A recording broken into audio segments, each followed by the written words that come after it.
betapa dalamnya, betapa lebarnya kasih setiamu.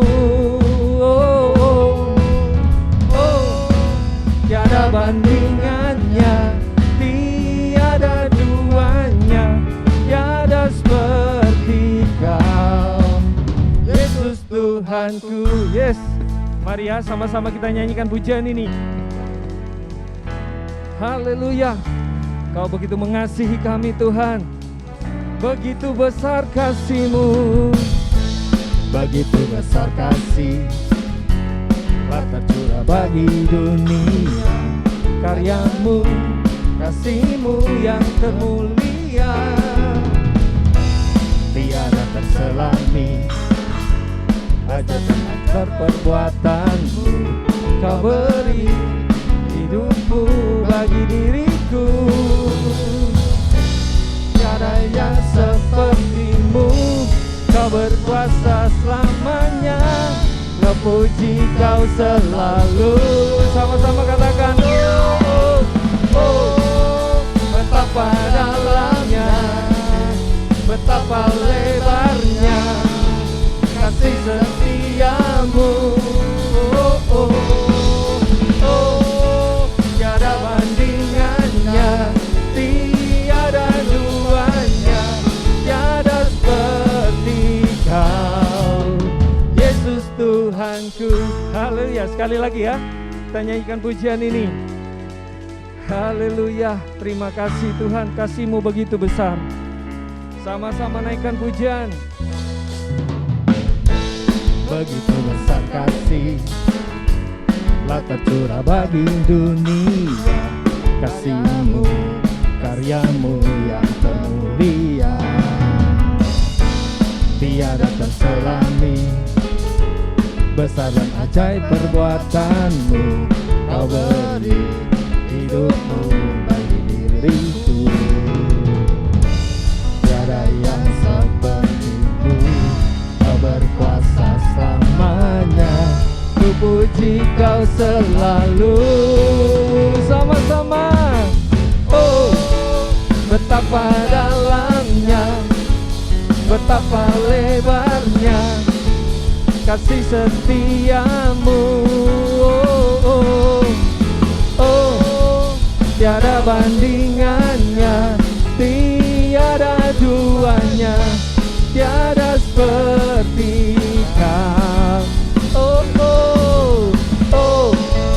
Betapa dalamnya, betapa lebarnya kasih setiamu. Oh, oh, oh. Tiada bandingannya, tiada duanya, tiada seperti Kau, tiada seperti Kau, Yesus. Amin. Tiada seperti Kau, Yesus Tuhanku. Haleluya. Semuanya bersorak-sorai bagi Tuhan.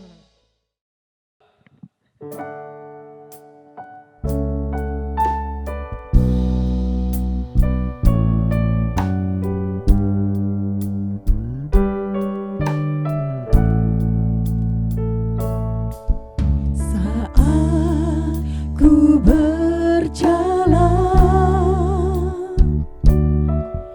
kasih-Mu menerangi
Shalom adik-adik. Nah, kita hari ini akan belajar lagi satu topik, yaitu tentang an example of the believers, atau menjadi teladan hidup buat orang yang percaya, adik-adik. Tapi sebelum kita belajar firman Tuhan, kita sama-sama berdoa.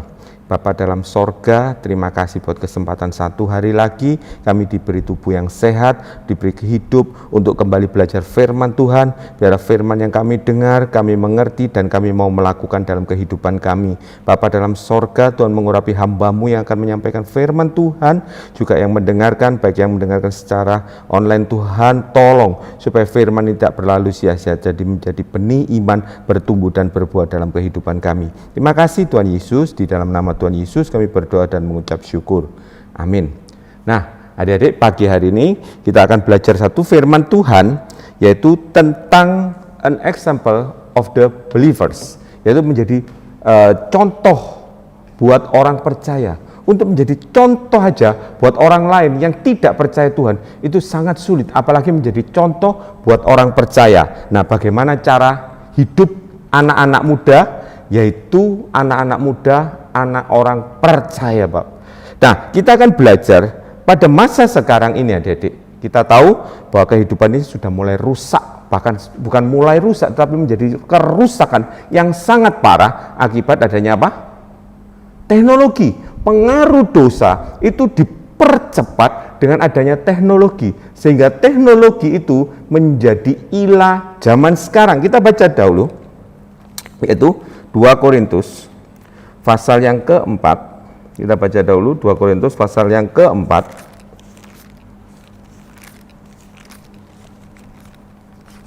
Ayat yang keempat. 2 Korintus 4 ayat 4 dikatakan demikian firman Tuhan, yaitu orang-orang yang tidak percaya, yang pikirannya telah dibutakan oleh iman zaman ini, sehingga mereka tidak melihat cahaya Injil tentang kemuliaan Kristus yang adalah gambaran Allah.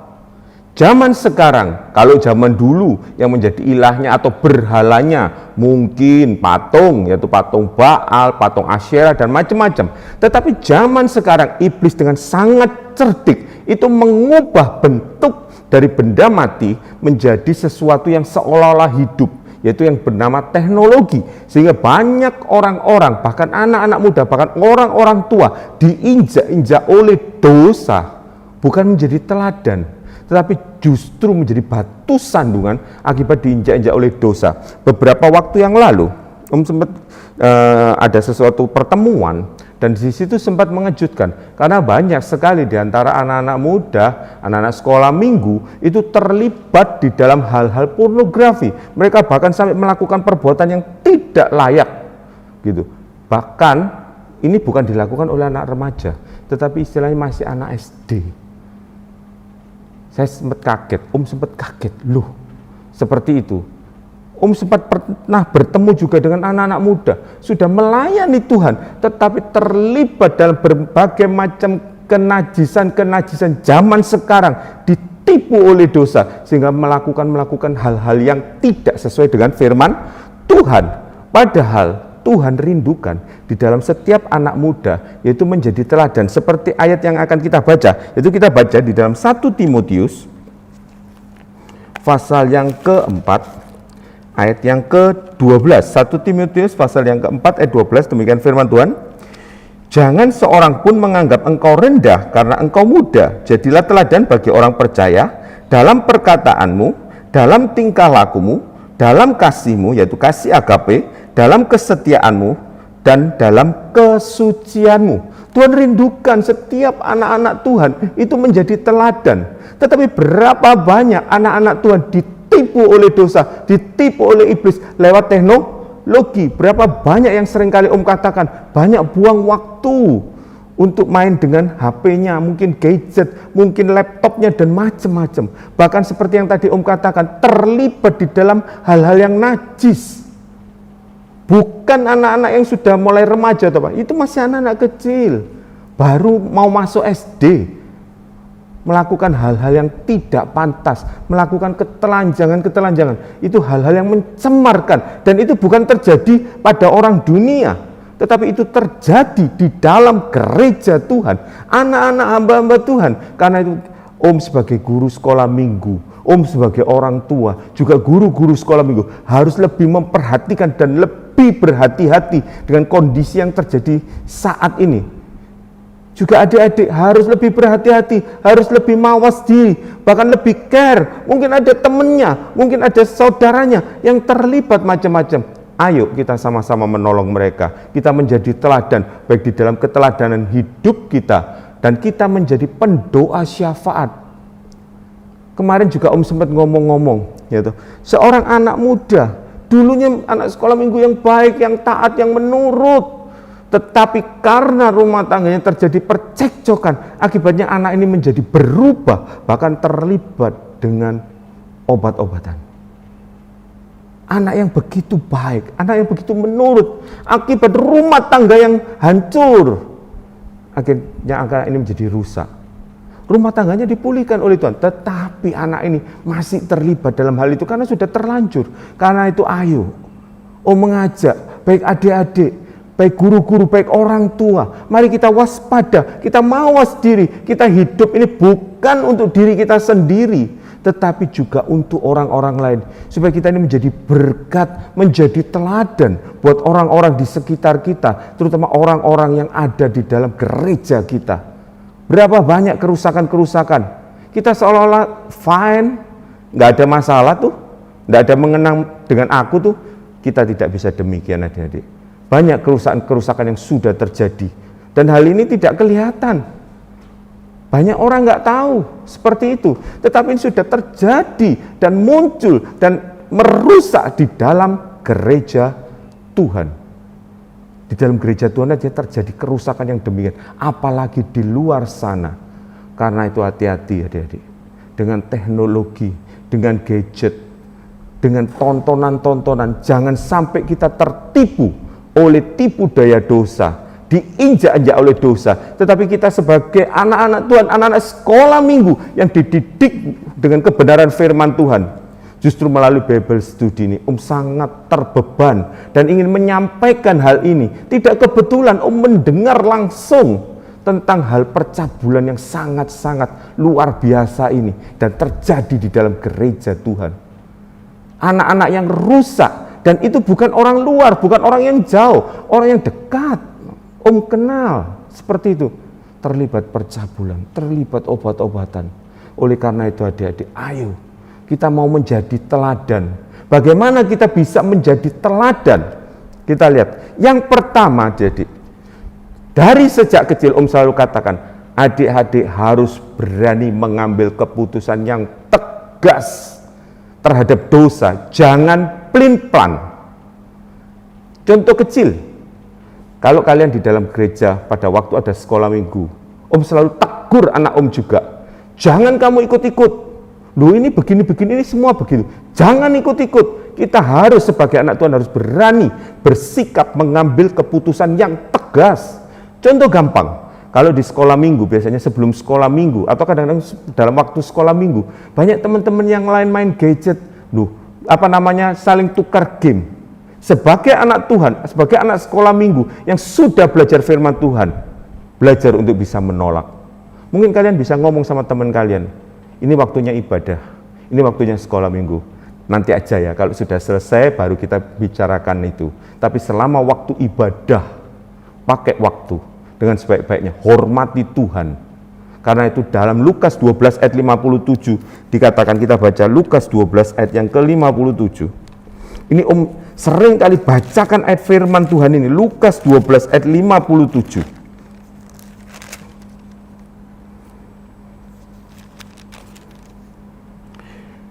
Dan mengapakah engkau juga tidak memutuskan sendiri apa yang benar? Dalam terjemahan lama itu lebih jelas. Tidakkah kamu dapat mengambil keputusan yang tegas dari dirimu sendiri? Kalau kita dari sejak kecil, dari hal-hal kecil, gadget, menolak untuk tidak melakukan atau menonton atau tuker-tukeran game pada saat ibadah. Dari hal kecil itu, kalau kita bisa mengambil keputusan yang tegas, kalau ada pengaruh dosa, ada sesuatu dari luar itu mempengaruhi, kita pun akan bisa bertindak dengan tegas walaupun kita masih kecil. Seperti siapa? Selalu tidak bosan-bosannya dengan seorang 4 anak muda, yaitu Sadrak, Mesak, Abednego, dan Daniel. Dia berani mengambil keputusan yang tegas. Berapa banyak anak-anak itu terlibat di dalam percabulan, adik-adik, pornografi dari kecil. Karena apa? Kepingin coba-coba, kepingin tahu.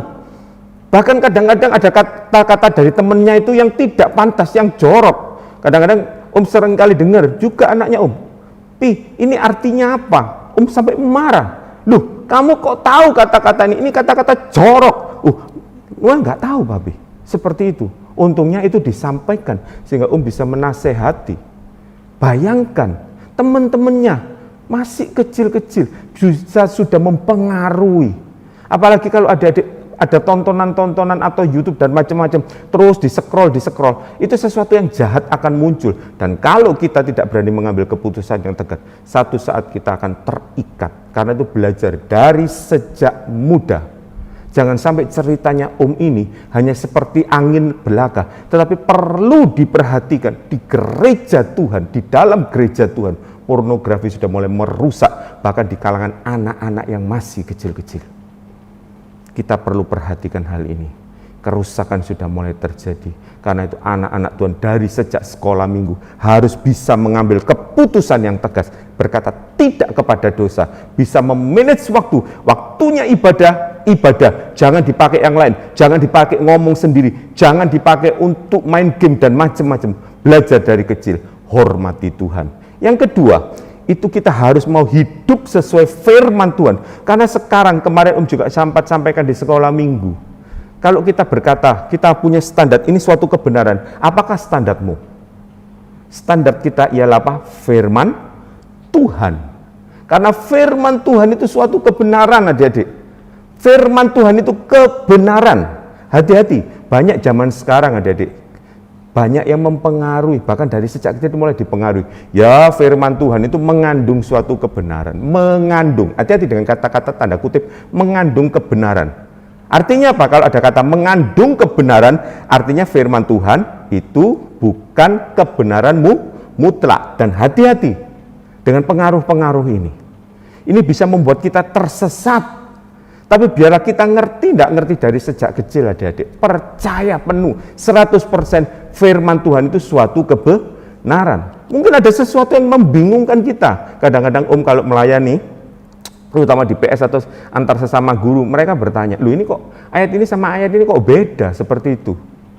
Jelaskan, ini dilihat, kalau kita teliti, kita lihat ini dan ini, dua peristiwa yang berbeda, ceritanya hampir sama. Contohnya tentang Masa dan Meriba, nanti akan ceritakan kalau ada sempat di waktu yang lain.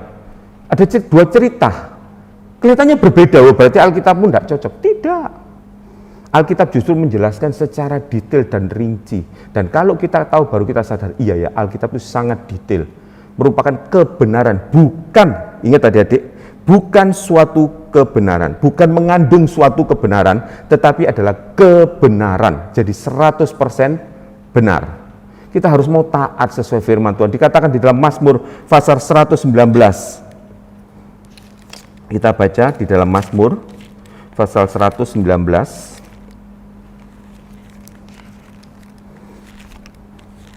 Yaitu ayatnya dari ayat 9 sampai 11. Mazmur pasal 119 ayatnya ke 9 sampai 11. Dengan apakah seorang muda mempertahankan kelakuannya bersih, dengan menjaganya sesuai dengan firman-Mu, dengan segenap hatiku. Firman Tuhan itu menjadi suatu kebenaran dan bisa menjaga kita dari kesalahan. Jika dengan segenap hatiku aku mencari Engkau. Jadi kalau ada sekolah minggu, biarlah hati kita ini sungguh-sungguh mencari Tuhan dari sejak kecil. Pada waktu firman Tuhan diberitakan, jangan ngomong sendiri, jangan dianggap lalu. Jangan setelah itu ngomong-ngomong, terutama ngomong-ngomong tentang game. Belajar untuk rindu akan firman Tuhan. Dikatakan apa? Dengan segenap hatiku aku mencari Engkau. Janganlah biarkan aku menyimpang dari perintah-perintah-Mu. dalam hatiku aku menyimpan janjimu. Pada saat firman Tuhan diberitakan, pada waktu kita mendengar guru-guru menyampaikan firman Tuhan, termasuk saat atau guru-guru juga menyampaikan firman Tuhan, biar firman Tuhan itu sebelum disampaikan pun sudah menyimpannya dahulu di dalam hati, baru disampaikan. Bukan terus langsung ujuk-ujuk, bahasa Surabaya, disampaikan, tapi simpan dahulu. Dikatakan apa? Dalam hatiku aku menyimpan janjimu, supaya apa? Supaya aku jangan berdosa terhadap engkau. Untuk menjadi teladan, supaya tidak diinjak-injak oleh dosa. Biar firman Tuhan itu disimpan di dalam hati. Ngerti tidak ngerti? Simpan. Satu saat itu akan menyelamatkan diri kita dari pengaruh dosa. Dan dikatakan ayat yang ke-67, Mazmur 119, ayat yang 67, sebelum aku tertindas, aku menyimpang, tetapi sekarang aku berpegang pada janjimu. Kemudian dilanjutkan ayat yang ke-71, bahwa aku tertindas itu baik bagiku, supaya aku belajar ketetapan-ketetapanmu. Kadang-kadang firman Tuhan itu tidak enak, adik-adik. Kadang-kadang kita juga mengalami suatu peristiwa yang tidak enak. Tapi percayalah adik-adik, apapun yang terjadi, walaupun ada peristiwa yang tidak enak, seperti kata firman Tuhan itu, Tuhan izinkan supaya kita belajar untuk taat akan firman Tuhan dan tidak menyimpang dari kebenaran firman Tuhan. Berapa banyak anak-anak, terutama anak-anak yang ibaratnya dalam tanda kutip semuanya tercukupi, bisa beli ini, bisa beli itu, sehingga tidak pernah mengalami sesuatu yang susah. Apa akibatnya? Seringkali hidupnya seenaknya sendiri. Menyimpang ke firman Tuhan itu dianggap sesuatu yang biasa. Seperti itu, melayani tetap melayani, datang sekolah minggu tetap datang sekolah minggu, adik-adik. Tetapi hatinya sudah mulai jauh dari Tuhan. Karena itu kadang-kadang Tuhan izinkan sesuatu terjadi. Mungkin ekonominya mulai seret, papanya mulai seret. Itu justru baik. Karena apa? Tuhan untuk ingatkan anak-anak sekolah minggu mulai mendoakan papa mamanya. Supaya jangan cuma enak-enakan tok, main gadget sepanjang hari. Terus cuma bermain-main melulu. Tapi biar dia mulai berpikir, mulai mendoakan orang tuanya, mulai belajar. Karena tidak semua kesempatan itu dapat terjadi terus-menerus. Kesempatan itu satu saat akan hilang. Karena itu firman Tuhan katakan apa? Hidup ini kesempatan, pakai adik-adik, pakai. Karena itu kalau ada sesuatu yang tidak enak, itu firman Tuhan katakan apa? Baik, karena kita belajar untuk berdiri sesuai dengan firman Tuhan. Kemudian bagaimana untuk kita menjadi teladan? Kita harus selalu berdoa dan berjaga, adik-adik. Banyak sekali kata doa ini menjadi sesuatu yang menjadi alergi. Aduh, doa lagi. Tetapi justru tanpa doa, adik-adik, sendiri kalau nggak berdoa, nggak bisa. Kita akan jatuh. Karena apa? Kalau kita tidak ada hubungan dengan Tuhan, dunia, dosa, pengaruh-pengaruh, bahkan hal-hal luar itu gampang sekali, adik-adik, mempengaruhi hidup kita. Tapi kalau kita selalu bersekutu dengan Tuhan, Roh Kudus itu selalu ingatkan melalui pikiran kita, melalui ingatan kita untuk kembali mengingatkan akan kebenaran firman Tuhan supaya jangan sampai kita jatuh di dalam dosa. Di dalam Matius pasal 26, kita baca Matius pasal yang ke-26 ayat yang ke-41. Matius 26 ayat yang ke-41. Berjaga-jagalah dan berdoalah supaya kamu jangan jatuh ke dalam pencobaan. Roh memang penurut, tetapi daging lemah. Kita disuruh berjaga-jaga, suruh berdoa. Jangan sampai kehidupan kita dari sejak kecil sudah dirusak, diinjak-injak oleh dosa. Dan setelah besar, kerusakan itu semakin dahsyat. Seperti yang tadi katakan, karena itu biarlah rumah tangga termasuk adik-adik dari kecil, doakan papa mama supaya Tuhan melindungi papa dan mama, supaya rumah tangga ini tetap kokoh. Seperti tadi, karena ada perselisihan, seorang anak yang baik itu akhirnya terlibat di dalam obat-obatan, mengalami kerusakan. Dan kalau sudah terjadi, sulit, karena itu kita butuh kemurahan Tuhan, kita butuh cepat-cepat menolong. Tetapi lebih baik mencegah daripada mengobati. Lebih baik dari awal adik-adik punya keputusan tegas, selalu hidup sesuai firman Tuhan walaupun tidak enak. Dari kecil, ini bukan ekstrim adik-adik, ini bukan sesuatu yang ekstrim, tetapi ini sesuatu yang menjadi suatu keharusan supaya kita tidak diinjak-injak oleh dosa. Terus berdoa, dan hati-hati. Hati kita ini jangan syarat dengan keinginan atau nafsu-nafsu orang muda. Loh om, aku masih muda, apa enggak boleh punya nafsu orang muda? Kalau nafsu itu enggak boleh, tetapi kalau punya cita-cita itu boleh. Nafsu itu lebih cenderung kepada hal yang negatif. Kita baca di dalam Lukas 21.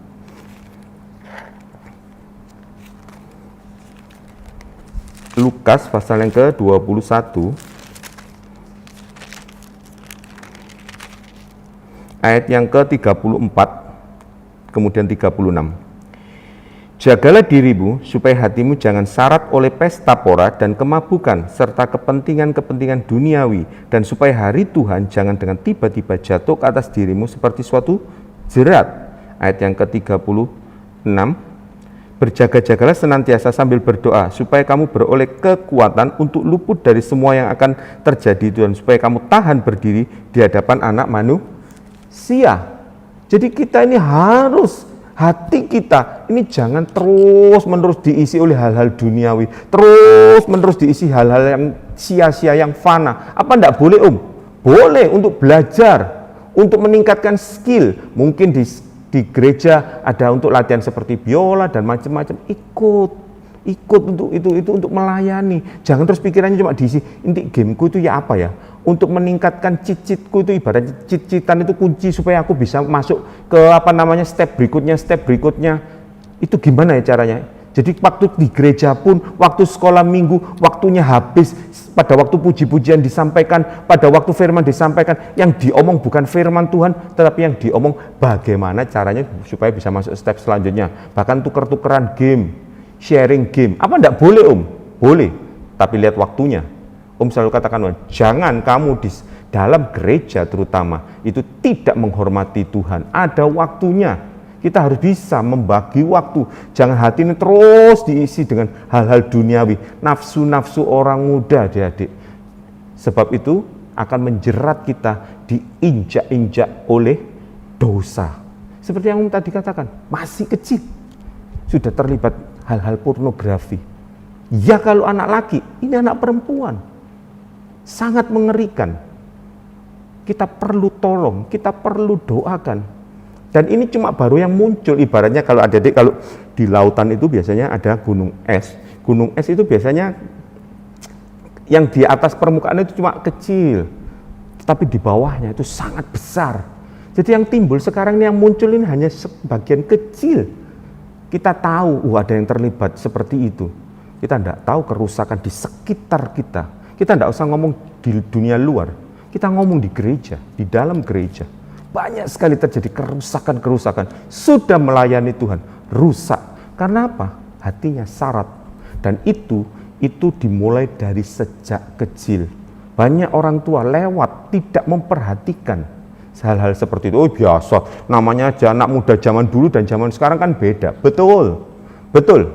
Om tidak membantah, dulu dan sekarang beda, cara menanganinya beda. Tetapi firman Tuhan tidak pernah berubah. Firman Tuhan selalu ingatkan, hati-hati dengan keinginan dunia, hati-hati, jangan sampai diri kita syarat dengan nafsu-nafsu orang muda.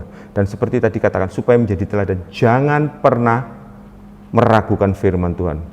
Kejadian pasal 3 ayat 1, ular itu ngomong, bukankah Allah berfirman? Kata bukankah, itu berarti apa? Membawa pikiran kita untuk meragukan bahwa firman Tuhan itu suatu kebenaran. Karena itu dari kecil hormati firman Tuhan dan percaya penuh 100% firman Tuhan adalah kebenaran, bukan firman Tuhan mengandung kebenaran. Ingat sekali lagi Om katakan, firman Tuhan adalah kebenaran, bukan firman Tuhan mengandung kebenaran. Karena itu jangan mau ditipu oleh iblis. Kemudian kita lihat selanjutnya, kita kembali di dalam 1 Timotius pasal 4 ayat yang ke 12 tadi. 1 Timotius pasal yang keempat, ayat yang ke-12, dikatakan kita disuruh menjadi teladan. Dikatakan teladan dalam apa? Yang pertama, itu menjadi teladan di dalam perkataanmu.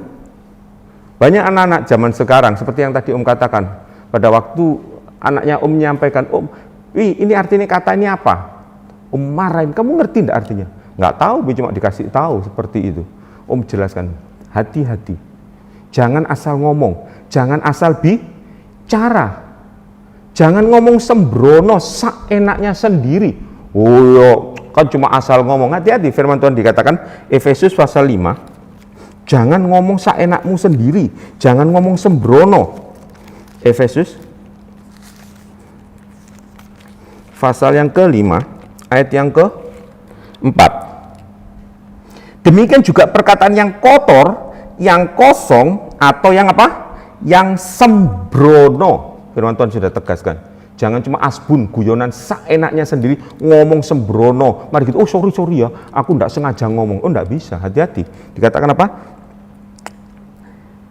Karena hal-hal ini tidak pantas, tetapi sebaliknya ucapkanlah syukur. Kemudian dikatakan di dalam Amsal pasal 18.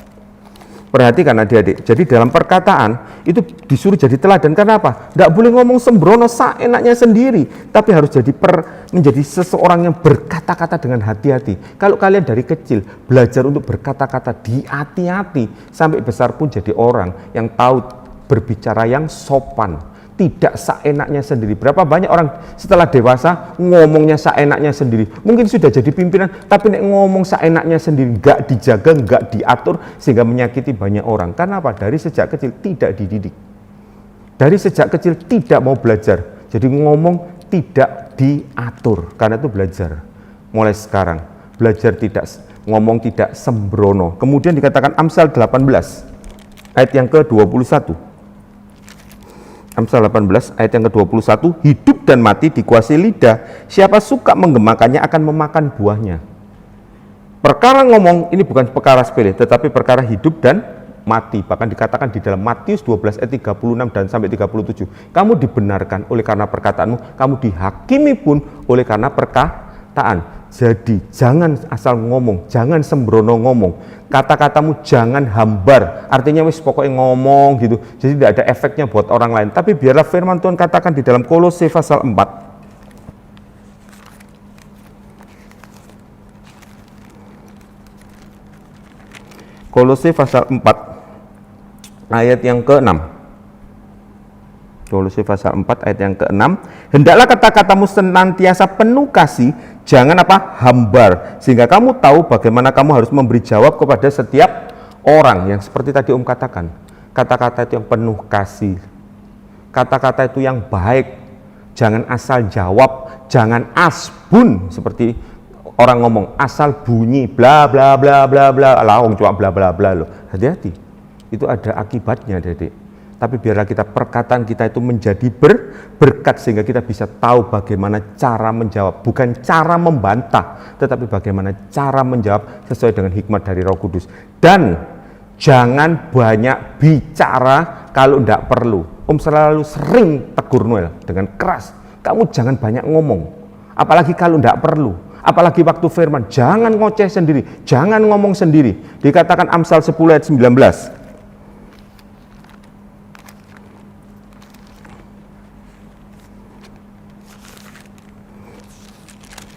Amsal 10 ayat yang ke-19, di dalam banyak bicara pasti ada pelanggaran, tetapi siapa yang menahan bibirnya berakal budi. Jadi kalau Om selalu ngomong sama anaknya, Om, kalau kamu banyak bicara, banyak hal bodoh yang kamu omongkan, banyak hal bodoh yang akan kamu kerjakan. Karena itu sedikit bicara, baru kalau perlu ngomong. Loh, apakah kita berarti harus diem seperti itu, ngaku orangnya gaul? Tidak apa-apa, tetapi maksudnya itu berbicara pada waktu dan pada hal yang tepat. Jangan ngomong pada waktu firman Tuhan disampaikan.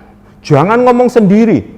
Ini bukan buat anak-anak aja. Banyak orang-orang dewasa, bahkan guru-guru sendiri, pada waktu temannya menyampaikan firman Tuhan, yang lainnya guru-gurunya bukan mendoakan tapi ngomong sendiri. Dan itu tidak benar. Karena di dalam banyak bicara akan terjadi banyak salah. Lebih baik kita berbicara dengan tepat waktu dan tepat guna. Kemudian firman Tuhan katakan apa? Teladan di dalam tingkah laku dan kasih. Firman Tuhan katakan apa? Kita ini sebagai suratan yang terbuka, Dedek, seperti surat yang bisa dibaca. Jadi tidak usah banyak ngomong, oh kamu begini. Dari tingkah laku kita, orang sudah bisa melihat.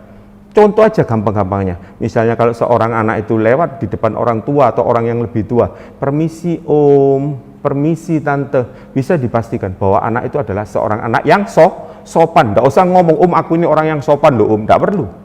Dari perbuatannya, orang sudah bisa baca, ini seorang anak yang sopan atau anak yang kurang ajar. Firman Tuhan dikatakan di dalam 2 Korintus, pasal yang 2 Korintus pasal 3, ayat yang ke-2. 2 Korintus pasal 3 ayat 2. Kamu adalah surat pujian kami yang tertulis dalam hati kami, dan yang dikenal dan yang dapat dibaca oleh semua orang. Jadi tidak usah terlalu banyak ngomong, dari perbuatan kita sudah bisa tahu. Karena itu firman Tuhan katakan supaya kita punya teladan di dalam tingkah laku. Ini merupakan nasihat Rasul Paulus kepada Timotius dan juga nasihat firman Tuhan kepada kita, terutama anak-anak muda, anak-anak sekolah minggu, terutama kalian yang sudah kelas besar yang mulai menginjak remaja. Belajar untuk mempunyai kelakuan yang sopan, punya kelakuan yang baik, karena itu dibaca oleh orang lain. Bisa menjadi orang lain, bisa memuliakan Bapa di sorga dengan kelakuan kita, dengan perbuatan kita. Matius pasal 5 ayat 16 dikatakan apa? Pada waktu melihat perbuatanmu, dia memuliakan Bapakmu yang di sorga. Baik di dalam tingkah laku, juga kita sebagai anak-anak Tuhan, kita harus belajar untuk mengasihi. Satu hal ini memang hal yang sulit, tapi kita belajar hal dari hal yang kecil aja. Care, punya perhatian pada teman. Contoh gampang, anaknya Om selalu ceritakan, jadi ikut basket. Pada waktu kalau shooting, pada waktu kalau ada pelanggaran dan dapat lemparan bola ke ring, free throw ibaratnya gitu. Pada waktu si temennya itu mau free throw seperti itu, biasanya disalami sama teman-temannya yang di pinggir-pinggir itu, salam-salami. Masuk enggak masuk, misalnya enggak masuk itu bukan malah, kamu gini-gini, enggak. Dianui lagi, disalami lagi atau ditamplek tangannya gini. Ibaratnya istilahnya apa? Memberikan care kepada temannya yang lagi melakukan shooting atau free throw. Dan itu membuat apa? Semangat dari orang yang melakukan shooting itu naik. Padahal itu hal kecil, cuma nyalami enggak apa-apa seperti itu. Misalnya ada orang sedih, enggak usah banyak ngomong, cuma ditepuk-tepuk. Sabar ya, seperti itu. Care, hal-hal yang kecil itu aja, itu bisa menjadi seperti air yang dingin di dalam hati yang panas, adik-adik. Seperti itu, belajar dari hal kecil. Kita punya kasih yang enggak pura-pura seperti dikatakan di dalam Roma pasal yang 12, kita baca. Roma pasal yang ke-12, ayat yang ke-9. Roma 12, ayat yang 9. Demikian firman Tuhan. Hendaklah kasih itu jangan pura-pura, jauhilah yang jahat dan lakukanlah yang baik. Kasih itu jangan pura-pura. Bahkan di dalam 1 Yohanes pasal 3 ayat 18, kasih itu bukan cuma ngomong tok, tetapi di dalam perbuatan, walaupun perbuatan kecil seperti tadi. Care, punya empati terhadap teman. Misalnya ada temennya yang lagi sedih, nggak usah banyak ngomong apa, cuma cukup dipeluk. Ini kalau laki sama laki dirangkul gini, kamu apa? Gitu aja. Seperti itu sudah seperti, waduh, kok temanku ini perhatian ya. Hal kecil, kita belajar dari hal kecil, punya kasih, dan itu akan menjadi teladan buat orang lain. Oh, ini anak Tuhan, oh, ini anak sekolah minggu yang belajar tentang kasih agape. Dikatakan kasih ini bukan kasih duniawi, tetapi kasih agape. Kadang-kadang kita sudah mengasihi, seringkali terutama kalau kita sudah melayani, masih diilok-ilok, masih kadang-kadang kita ini masih nggak enakin. Tapi kita jangan nggak enak hati ya, adik. Tapi kita belajar untuk kasih, melakukan hal kecil untuk menunjukkan bahwa kita punya care, punya empati terhadap orang lain. Dan itu orang akan melihat dari perbuatan kita, dia akan memuliakan Bapa yang di sorga. Kemudian dikatakan teladan di dalam kesetiaan, di terjemahan lain itu dikatakan di dalam roh dan iman. Dalam roh kudus dan iman dan roh kudus, tanpa kesetiaan itu akan menjadi sia-sia. Tetapi orang yang setia itu akan menjadi orang yang langka. Di dunia ini banyak orang pinter-pinter, banyak banget. Tapi firman Tuhan katakan orang pinter banyak, orang baik banyak, tetapi orang yang setia, siapa yang mendapatkan? Amsal pasal 20 kita baca. Amsal pasal yang ke-20. Ayat yang ke-6. Banyak orang menyebut diri baik hati, tetapi orang yang setia, siapakah yang menemukannya? Luar biasa. Kalau kalian dari kecil, dari hal kecil setia untuk melakukan, setia datang ke gereja, walaupun tidak enak, setia Enggak gampang-gampang ikut ke sana, ikut ke sini, tapi setia. Itu adalah orang yang sangat berharga dan diperhitungkan baik oleh Tuhan maupun oleh orang-orang sekitar. Orang dunia aja tahu, di dalam pekerjaan aja bilang, orang ini setia sampai dapat reward. Seperti itu. Ini loh kerja sampai sudah 40 tahun sampai dapat reward. Orang yang setia itu adalah orang yang sangat berharga, bahkan menjadi orang yang sangat langka dan dicari oleh orang. Tapi kalau orang itu cuma ada kerja, pindah-pindah, gereja, pindah-pindah, adik-adik, nanti kalau sekolah minggu ya pindah-pindah, maksudnya pindah-pindah itu apa? Hari minggu datang, nanti minggu depannya nggak datang, seenaknya sendiri, nggak setia. Itu menjadi orang yang nggak ada harganya. Tapi orang yang setia, firman Tuhan katakan apa? Menjadi orang yang sangat langka dan dicari oleh orang. Orang yang setia dikatakan apa? Sebagai orang yang menang. Wahyu pasal 17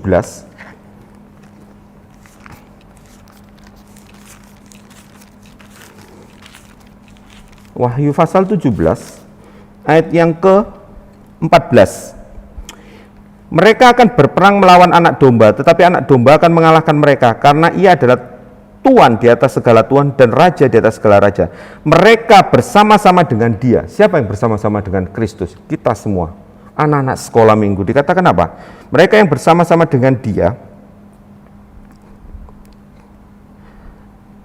akan menang, yaitu mereka yang apa? Terpanggil. Kita sudah dipanggil. Kita adalah orang yang dipilih. Tetapi apa? Dan yang setia. Orang yang menang adalah orang yang setia sampai akhir. Jadi orang yang setia itu adalah orang yang sangat langka menurut firman Tuhan. Orang yang setia itu adalah seorang pemenang karena melakukannya sampai akhir tuntas. Dan dikatakan setia itu bukan 10, 20, 30 tahun, sampai akhir, sampai mendapat mahkota kehidupan. Mahkota kehidupan itu didapat dari perjuangan hidup karena ingin mentaati firman Tuhan. Dan dikatakan apa? Teladan di dalam kesucian. Firman Tuhan katakan apa? Kenapa kita harus suci? Firman Tuhan katakan orang yang suci hatinya, Matius pasal 5 ayat 8. Kita baca Matius pasal yang ke-5 ayat yang ke-8. Berbahagialah orang yang suci hatinya, karena mereka akan melihat Allah. Baik saat ini dia akan melihat kemuliaan Allah, dia akan melihat mujizat Allah, dia akan melihat pertolongan Allah dari kecil.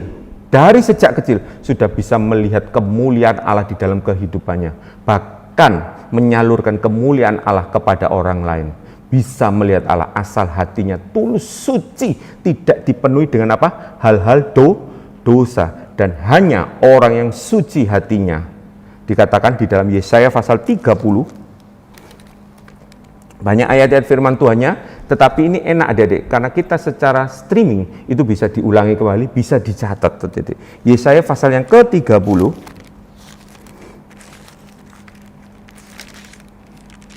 ayat yang ke-29. Yesaya 30 ayat yang ke-29. Kamu akan menyanyikan suatu nyanyian seperti pada waktu malam ketika orang menguduskan diri untuk perayaan, dan kamu akan bersuka hati seperti pada waktu orang berjalan diiringi suling hendak naik ke gunung Tuhan, ke gunung batu Israel. Walaupun kondisi gelap, walaupun kondisi malam adik-adik, dikatakan firman Tuhan, kalau orang itu mau menguduskan dirinya, orang itu akan apa? Bersuka hatinya, bahkan diiringi di dalam hatinya itu ada sesuatu nyanyian sampai kepada gunung Allah. Bukan berat, susah, tetapi apa? Itu akan penuh dengan kesukaan walaupun kondisi dunia gelap. Dari sejak kecil bisa menjadi terang di dalam keluarganya, bisa menjadi kesukaan di dalam rumah tangganya, menjadi kesukaan buat orang tuanya. Puji Tuhan, demikian firman Tuhan adik-adik, kita belajar dari sejak masa muda.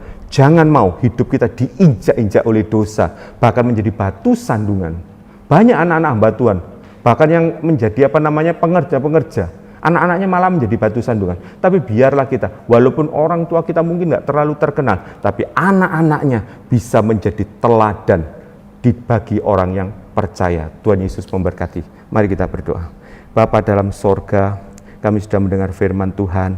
Biarlah kami belajar menjadi teladan dimanapun berada. Kami enggak mau Tuhan sejak kecil menjadi batu sandungan, tapi biarlah kami menjadi teladan Tuhan dalam tingkah laku, dalam perkataan, dalam perbuatan, dalam kasih, dalam kesetiaan, dalam kesucian kami. Biarlah dari sejak kecil Tuhan kami mau taat dipimpin oleh Roh Kudus, sehingga kami menjadi teladan dan menjadi berkat dimanapun berada. Dan kami yakin satu saat kami akan menoleh mahkota kehidupan. Saat ini hamba-Mu berdoa Bapa, bagi yang mendengarkan, baik yang menonton secara streaming, dengan berkat-Mu Bapa, biarlah dengan berkat kasih Allah Bapa, anugerah Tuhan Yesus Kristus, dan persekutuan Roh Kudus memberkati kami semua, mulai saat ini sampai Tuhan Yesus datang kembali. Semua yang percaya bersama-sama Om katakan, amin. Tuhan Yesus memberkati.